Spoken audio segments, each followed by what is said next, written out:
How many bastard children does this man have? What the hell? Well, hello. This is Gabby, and today is the beginning of a lovely new vlog. So, I am leaving now to pick up Babel by Kuang. I know it's very exciting. I am very excited. I'm just so excited. I've heard so many amazing things. There's not like one negative review, which is always a little bit worrying because you're like, am I gonna be the first? I've been away from the country for a month and I just got here. Today is the 12th. So today's the first day I can go to Waterstones and pick it up. The closest Waterstones to me is half an hour bus ride away. So I'm gonna go there now. I am also gonna browse, see what I fancy. I have £80 worth of Waterstones vouchers. I don't want to use up all of it, but I do want to use up at least one of those. So maybe 15, maybe some, use it up a little bit. So I definitely want to pick up The Last Housewife by Ashley Winstead, I think. And I want to pick up the sequel to Six Crimson Cranes, which is A Dragon's Promise. I am so excited for those, but they're all for different projects as well. So that's kind of TBD. But Babel, I got the special Waterstones edition. So once I get it, I'm going to talk to you about it. This is going to be like a God knows how long vlog while I read it. I hope you will have a good time with me. But let's go pick it up.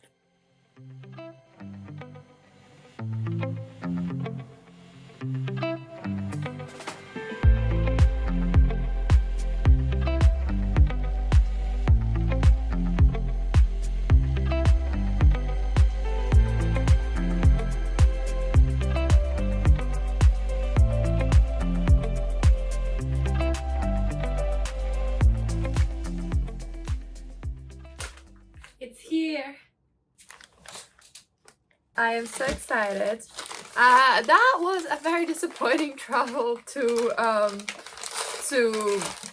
Waterstones because turns out that, well, they didn't have The Dragon's Promise. It's on its way, and they didn't have The Last Housewife because it doesn't come out in the UK till October.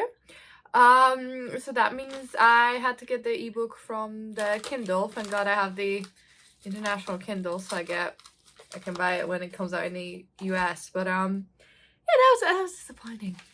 And now I'm really bummed because I didn't even spend any money or any of my voucher money. But whatever, we got this. The guy was like, I can't find it. I'm like, what do you mean you can't find it? But he found it, so it's here.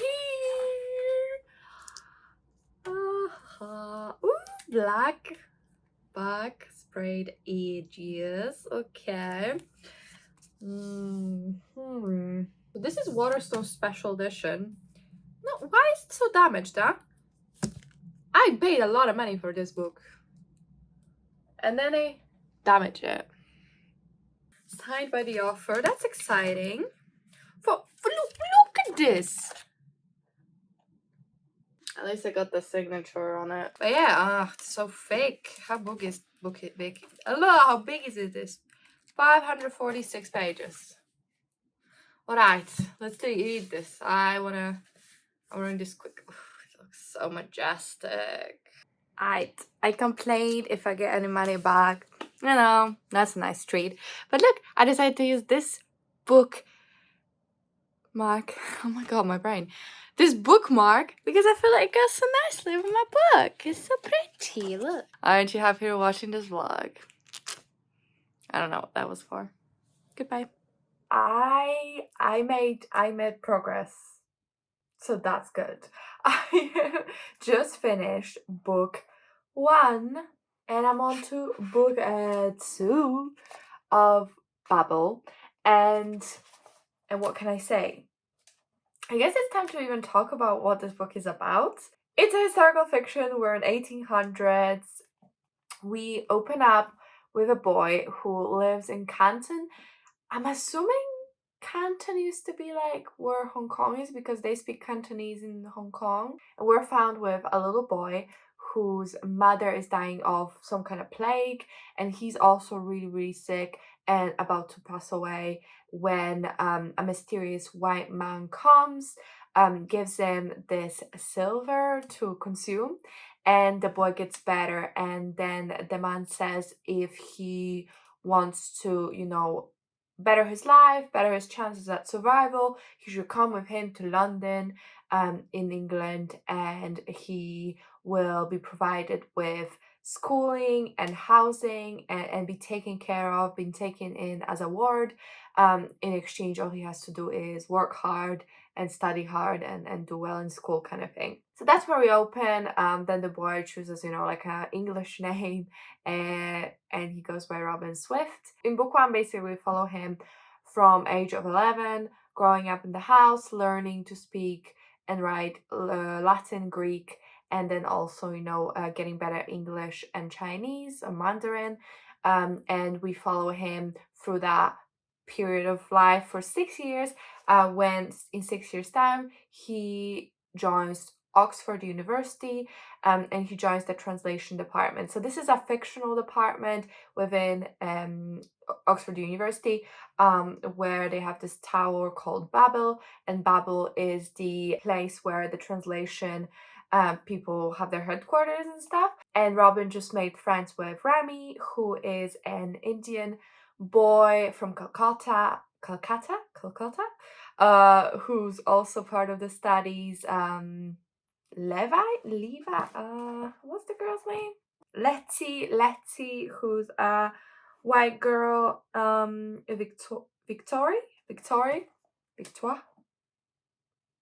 Victoire. She's French. Well, she speaks Haitian Creole, so I'm assuming she's from Haiti. But she is a black girl. And that's the whole cohort for that year in the translation university. So that's kind of where we open. Those were not really spoilers, I guess, although I am 90 pages in. But just to be clear, this vlog is like a spoiler vlog. I'm gonna talk about spoilers. We're gonna discuss the whole plot as I go on. So if you've not read the book and you do want to read it without knowing what happens, I would say arrivederci. But otherwise, stick around. I don't have that much to say. Like, the book is really well written so far. I mean, there's already obvious themes of racism, misogyny, because this small cohort of 4 people, and there's 3 people of color, and they're the only people of color allowed in all of the university. There's already been some run-ins that have been quite racially motivated, and that's already been like a theme, and I'm assuming there's going to be even more of a theme, because this translation institute Babel is meant to be kind of how the colonial power of England is strengthening and getting power, because they have all these languages that they're cultivating and stuff. I'm assuming that's kind of where we're going. That's already been a theme, and Letzi and Victoria already also experienced misogyny, because they're the only women allowed on a university. So we definitely have this group of misfits, this group of people who don't belong, and otherwise wouldn't really have these privileges and these opportunities if they weren't part of this translation institute. So I'm really curious to see where it goes. So far, it's been very interesting. Also, the characters. Robin is very quiet and calm, and like a nice boy that just wants to do well. He doesn't like conflict. And I think Mr. Lowell, who's the legal guardian, the white man who took him away, is an interesting character as well, because we're really quickly disimbued of any notions of him being like a nice, kind man when he beats Robin with a fire poker for basically nothing. So that really disinterested me from his character. And even Mrs. Piper, again, she's the cook. Even her, not acknowledging that the little boy's been beat up, like it's pointed out in a book, that says something about their morals. So far, morally great, and that's what Earth Kuang does, right? So I'm here for it. I am interested to see where this goes with this doppelganger person that we have met just now, and what that's going to be about. It's quite interesting, because I remember a person visiting Mr. Lowell, and he was like, "Oh, he looks." Robin, he looks exactly like X, and he stopped, but you don't know what he exactly looks like. But I'm assuming there's like a whole bunch of doppelgangers, and they said something when Robin meets the doppelganger and the people who are stealing the silver, they're like, oh, not this time, don't kill this one. So I'm like, what's happening? Why are they doppelgangers? I have no clue. This feels very Vampire Diaries, but I'm here for it. I'm enjoying it. So I'll update you when I read a little bit more. But so far I'm having fun. It's kind of picking up as well my reading pace because I'm so tired I can't read. But so far I'm having fun, and I'll update you later. Not me thinking there's some big sci-fi explanation to the doppelganger. It's literally just his like half brother, because Mr. Lower screws around and has got a wife and kid. And it's like it's even more similar than the last one. How many bastard children does this man have? What the hell? Let's catch up. But I don't have that much to say. So it's been kind of a days. I was making like a really decent progress into the book. Yeah, I am 100 pages in. What do I want? 200 pages in. What do I want to say? I'm really enjoying it. I think it's really giving like dark academia studying vibes, or not even dark academia. It's just studying school setting. You know, it's doing such a great job at making this feel like it's a school. We go to classes. It really reminds me of Harry Potter, actually, in a sense that the classes in the school was really important, and we were actually giving time to it, and an energy, and we learned what they learned, and we got glimpses of classes, which is something I really like. If you're gonna set your book in a school, let's learn. Do you know what I mean? It's really cool, especially if it's a fantasy. I don't know so much from like normal world if I'm that bothered, but in a fantasy, you want to learn this amazing new world and all of this. So I'm really, really enjoying the aspects of it. I really like going to classes, and learning more about the work they do and how steel working works and all of that. So I'm having a good time. I'm enjoying it. I'm really fascinated by the conversations. I find them really interesting. I find the main character really interesting, and also like Robin is really, I don't know, he just feels like a normal guy, which is quite nice. And his friend group feels like a real friend group. Although we've not spent that much time with them as individuals, it feels like we're just told about them hanging out as a group rather than like hanging out as a group with them. But it's still a good time. His brother is quite an interesting character as well. I like learning about that. I was really surprised how early Robin got involved in the society, like pretty much as soon as he got to Oxford, in this society, you know, of Hermes Society, where they're stealing silver. So I'm quite interested that it happened so early, where he didn't even get, I don't know, it was very interesting because he didn't really get a chance to bond with Oxford yet, and he was already kind of betraying it, which is interesting, and it's interesting to read about his perspective. I've not been reading too much because this Sunday, I have a live show for The Last Housewife by Ashley Winstead, which is a thriller, and I have to finish that. And like work's been insane. I've been so busy, absolutely, absolutely, just chasing my tail, running around, doing this everything. Took like an hour break to get my nails done, and they look not so good in this light, but they're really cool. So I've just been like drowning a little bit drowning, but I'm enjoying reading when I am. I need like a break, and I'm so busy. And like it's nice because I'm with friends and then I'm with coworkers, I'm doing my job and I like it, but it's like, oh my god, I have so much to do. I'm starting book 3.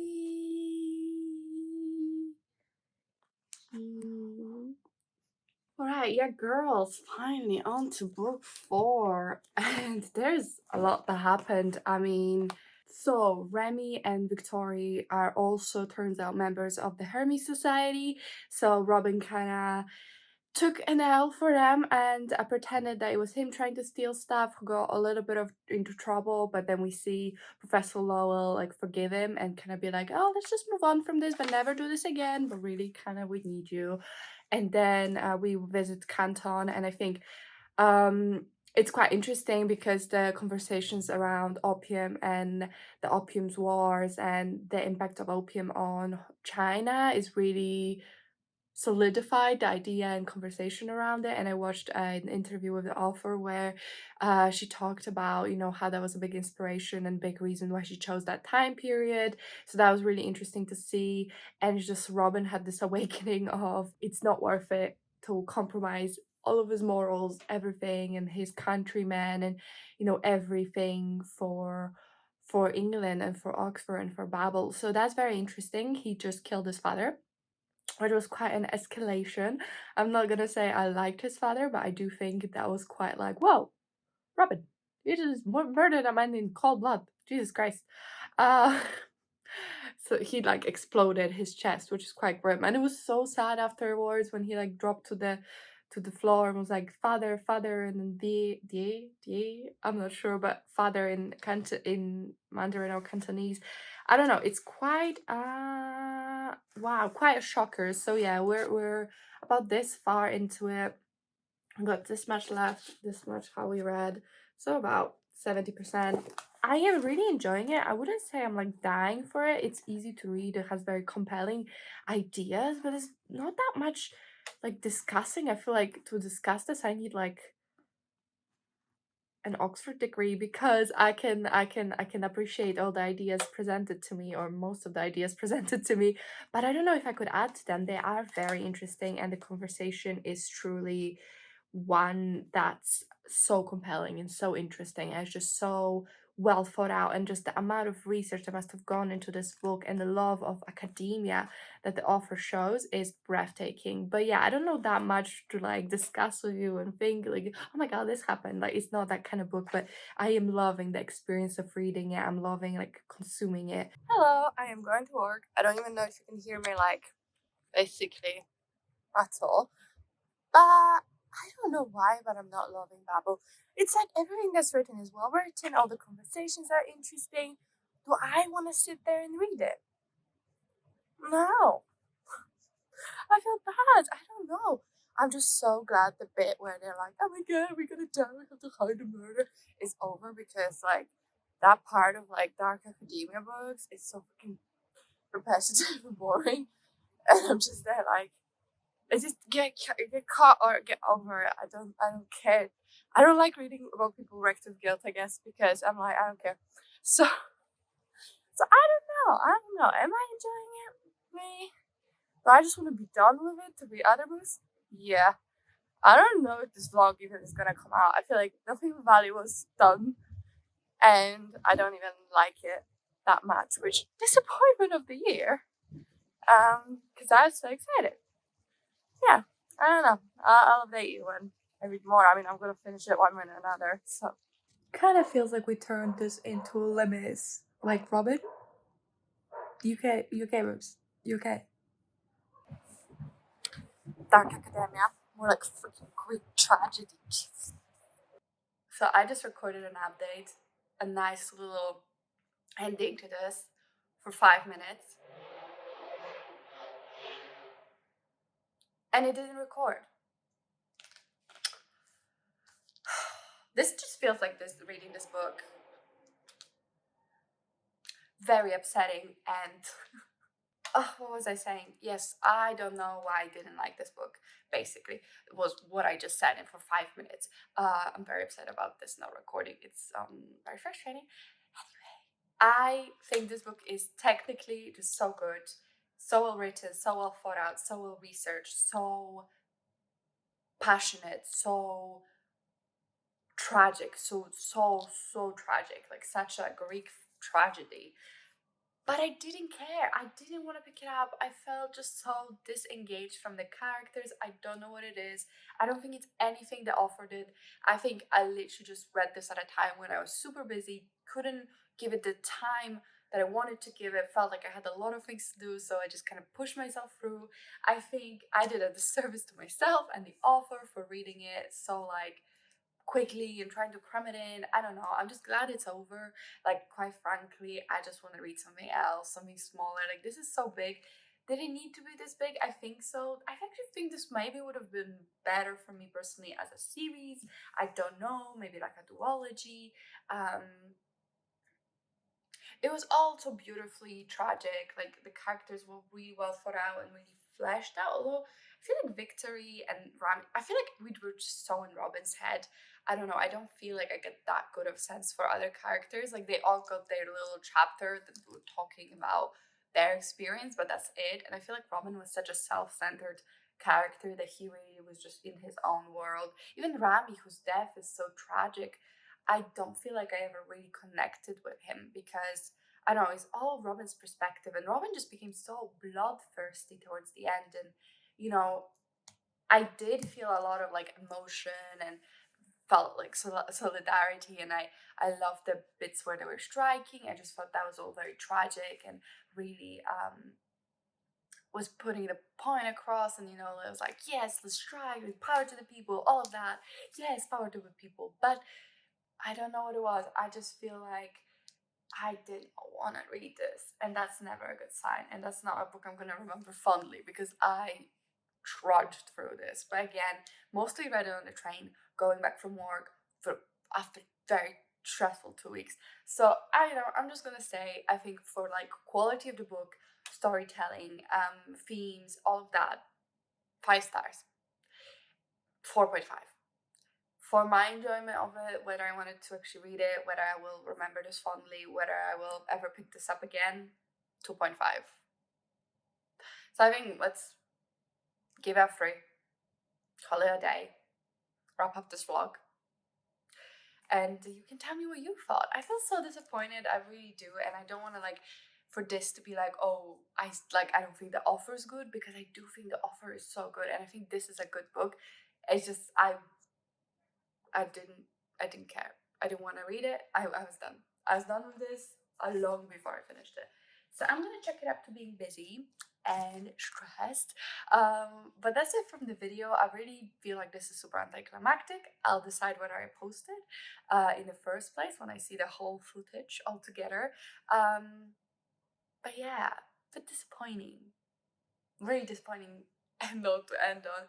Let me know, what did you think? I feel like so many people read Babel. What did you think about the ending, Robin's ending, Remy's ending? I feel like it kind of after a certain point it had to end how it did. I'm happy Victoria got her not happy ending, but her freedom and her life at least. It was a very grim look at change. It was really like change is not possible or not doable without violence. And I see the point of that. I see the historical precedent for that. It's just really sad. Let me know, what did you think about the Empire and translation and Babel itself?